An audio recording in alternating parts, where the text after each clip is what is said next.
in support of a landmark piece of legislation, the Mines and Minerals Development and Regulation Amendment Bill 2025.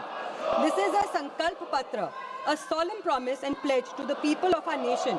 It is a promise to unlock the immense treasures that lie buried in the heart of our motherland and to ensure that this wealth becomes a tool for empowerment of every single Bharatiya. Beneath our feet is a repository of our past glory and the seed of our future prosperity. But for decades, the path to this prosperity has been riddled with obstacles. Our mining sector has been held hostage to outdated laws and regulatory constraints which have restricted ease of doing business. The past governments had been unfair, and we need to look into the annals of history as they didn't do justice to our resources. On the 21st of December 1957, the Minister of Mines and Oils, K.D. Malviyaji, got the bill, introduced the Mines and Minerals Regulation and Development Bill 1957. He treated the private sector with suspicion. Major minerals such as coal, lignite, minerals, oils, iron ore were all under this, not allowed for public sector. Mines and Minerals Regulation Act 1957 was further amended in 1972, then again in 1986.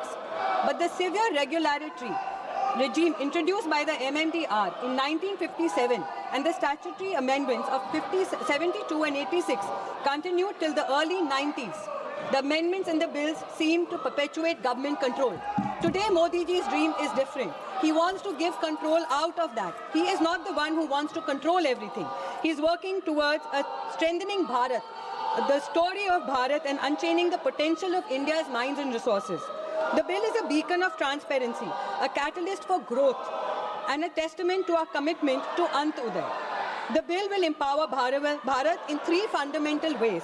The first, it addresses the urgent need for critical minerals and secures their supply chains from lithium to cobalt, and other rare earth elements. These minerals drive India's economic growth story. They are indispensable to a clean future through their usage in EVs and renewable energy. It would not be far from the truth to say that these minerals will drive Bharat's Amrit Kal. The bill empowers the central government to exclusively auction these mineral blocks, ensuring standardization and reducing days, which was a big problem in the past. By fast-tracking the auction process, it will reduce our import dependence and enhance our strategic autonomy. Secondly, the technological and engineering prowess of Indian talent will not be limited to our national boundaries. The NMET, the National Mineral Exploration Trust, by allowing it to fund exploration activities abroad as well. In the face of challenges to the global supply chains, this forward-looking decision by our Modi Sarkar will secure access to resources. The bill has managed to exemplify the mantra of Sabka Saath, Sabka Vikas. Earlier, our private sector used to hesitate about mineral exploration due to high risk of nature of the enterprise. However, by introducing this, the government has come forward with a clear message to the corporations. We stand shoulder to shoulder with you. We want to take India forward. We want to make Bharat successful. The license provides an incentive, a share in the auction value of a mining lease if a private explorer proves a resource. Kindly you conclude. The bill enshrines the principle of sustainable and inclusive development. We are not just focused on what we extract from the earth, but the district mineral funds are a revolutionary step. This is not charity, it is the right of everyone. Odisha is a land of gods. It is the land of Mahaprabhu Jagannath. It is also blessed with abundance of nature's bounty, which sadly was never used. 1 minute. For the people of Kalahandi, Kyonjhar, Sundargarh, Koraput and Mayurbhanj, who still live in the immense rich iron ore deposits and bauxite deposits, this bill brings a promise of better life. The revenue generated from the transparent auction of these mines, the DM funds, think of the tribal communities and how they will develop. Kalahandi will develop. The bill is an emotional contract with the people. One last line, sir. Bharat ki khan, Modi ji ka maan. Thank you.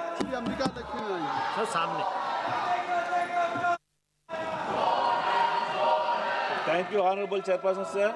I rise to speak on the Mines and Minerals Development and Regulation Amendment Bill 2025.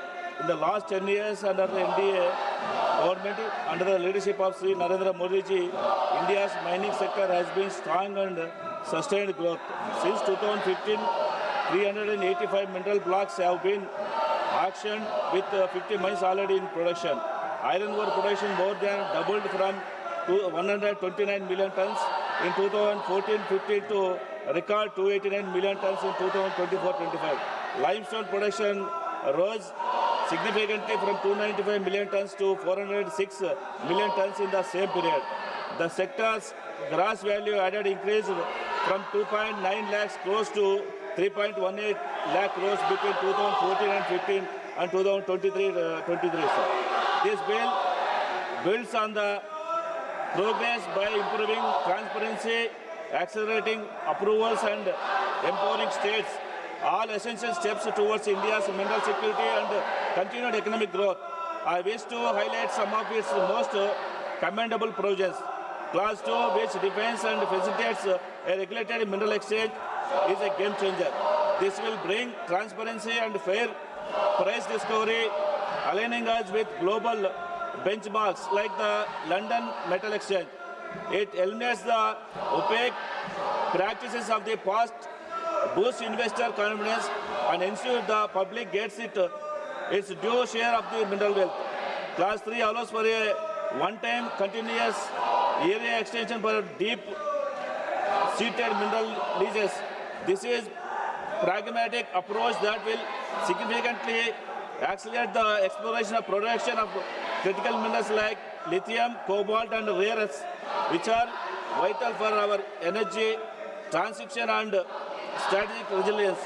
Clause 6, which removes the need for prior central government approval for certain licenses, is a powerful example of cooperative freedom. By empowering states that provisions seamless, the licensing process reduces red tapeism and enables faster operationalization of mines. This is a win for both state revenue and the national goal of a mineral self-sustainability. Turning to my home state, Andhra Pradesh, while the central government has been driving progressive reforms, unfortunately our state mining sector has faced severe setbacks in the last 5 years. Kindly conclude. Please kindly conclude. The previous government suffered setbacks in the last 5 years. The previous administration's so-called freestand policy was discharges. It resulted in the widespread environmental destruction, including degradation and led to an estimated loss of near about 7,000 crores. But today, under the dynamic leadership of our new Chief Minister, our Sri Nara Chandrababu Naidu Garu, things are finally turning around. We are bringing transparency back. Our new minor mineral policy 2025 will resolve nearly 1,900 pending cases through a one-time settlement scheme. By reviving the first come, first served policy Your point is well for taken. minor Please minerals, kindly we are conclude. encouraging new... Your point is already well taken. Kindly conclude. Sir, please. Sir, in Andhra Pradesh and other states, royalty अपनी बात को and समाप्त limestone करिए। is based on mining quantities, sir. But proximity of limestone mines to cement plants makes accurate estimation अपनी बात को समाप्त करें आप। 1 second, sir. Leading to revenue losses, sir. To address this, royalty can be changed on a pro rata basis on cement production, calculated from the limestone required to Please kindly manufacture. conclude. So this method Please will... kindly conclude. So one second, sir. This Already- method will simplify monitoring, improve transparency, and ensure the state gets the rightful revenue without relying solely a direct mine output measurements. So clinker and fly ash are sometimes mixed to make bricks. You have already spoken. Your point has been well taken. Murthy. Shri Ram Guru Murthy ji. Ram Guru Murthy ji. Thank you, Honorable Chairman, sir, for giving me the opportunity to speak on Mines and Minerals Amendment Bill 2025. This seeks to modernize India's mining laws. The bill introduced several transformative reforms, but also raises serious concerns that must be addressed to ensure inclusive and responsible development, sir.